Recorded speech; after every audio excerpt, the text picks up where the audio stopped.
মাসুমের মাসুম, তিনি একটা মাসুমের মাসুম, একটা সতী সাথী মানুষ, একটা সৎ চরিত্রের মানুষ।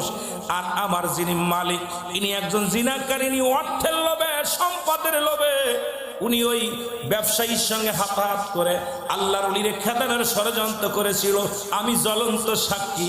আর আমাকেও কিনে দিছে ওই ব্যবসায়ী, আমার মালিকরে কিনে দিছে দুধ পান করার জন্য। এই ছাগলটাও হলো মালিককে দিয়েছে, আমার অরিজিনাল মালিক হলো এই ব্যবসায়ী, আর আমাকে কিনে দান করেছে ওনাকে। সুতরাং আজকে আল্লাহর ওলির বিরুদ্ধে বিরোধিতা যারা করো, সবাই তোমরা শুনে রাখো, কান খুলে খুনে শুনে রাখো, আল্লাহর ওলি একজন নিষ্পাপ। আল্লাহর ওলি এখানে কোনো হাত নাই। এমনকি আল্লাহর ওলি ওই মহিলাটার চেহারা পর্যন্ত একবারও চেহারা খানা দেখে নাই, তার মুখের দিকে তাকায় পর্যন্ত